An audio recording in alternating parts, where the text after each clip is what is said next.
love for Andy Pettit at Yankee Stadium. Now, throughout the season here on Yankees on Deck, we've been asking you to show us how you pay tribute to Andy and some other Yankees in your very own home. Many of you tweeted pictures of your shrines to @YesNetwork using the hashtag YankCave, and we told you we'd show off some of the best of them right here on this program. So here's a look at one way that Yankee pride is on display in upstate New York. Hi, I'm Rob. Welcome to my page. I actually started this man cave about 8 months ago. I've always wanted to do a model of the Yankee Stadium. I just went back to pictures and went back to memories, and I think I'm just such a diehard Yankee fan that I put enough detail in it so that it came out like this.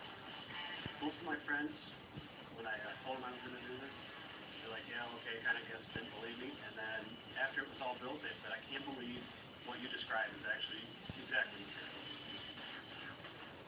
I did all the work myself. I did everything from scratch. I built the bar. I built everything. I got the upper decks.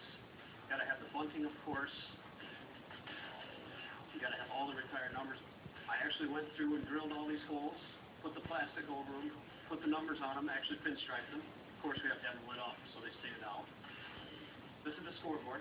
I actually wasn't going to have that lit up. I was just going to paint it. After thinking about it, I decided that it had to be lit up. So I went through and actually drilled out all these holes, and it has LEDs behind it. You got to have the facade above that with all the American flags. This is, of course, a TV where I can watch a game and from sitting at the bar.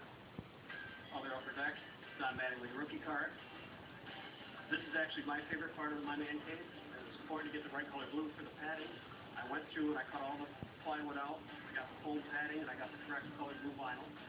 I went through and made each individual pad, and then I went through and glued all the numbers on. I think probably my next thing, I want to get some seats from Old Yankee Stadium. I mean, that's probably something that I've sat in or somebody has sat in to actually watch a Yankee game. I thought that would make my bar perfect. I also like a lot of sports. Hockey is another one of my favorites. So this corner represents hockey and baseball. This is my shrine to the '94 Rangers, the year they won the Cup. This is one of my favorite things. This is Don Mattingly autographed. You can't have a Yankee bar without a picture of the Babe in there.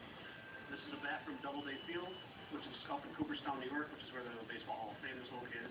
Got a picture of the Nick. Got a picture of the 4-4. Another one of my favorites is my picture of Thurman Munson. My mom actually told me about this when I was a little kid, when Thurman died. We'd gone to our cottage at the St. Lawrence, and she told me that I stayed in the cottage the whole weekend and cried after we found out that he died. I think baseball is kind of like a generation thing. It's been handed down and handed down and handed down. My grandfather was a huge baseball fan, a huge Yankee fan. My dad's a huge Yankee fan. I'm a huge Yankee fan, and hopefully I'm passing that on to my son, who's starting to become a pretty big Yankee fan himself. Anybody do you want one?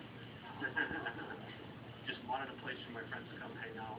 We watch the games together, we laugh, play music, joke around. We've got a lot of big rivalries. A lot of my friends aren't necessarily Yankee fans, so it's a good place so we can get a lot of ribbing in and watch the games. Pretty safe environment. It's time for a quick break.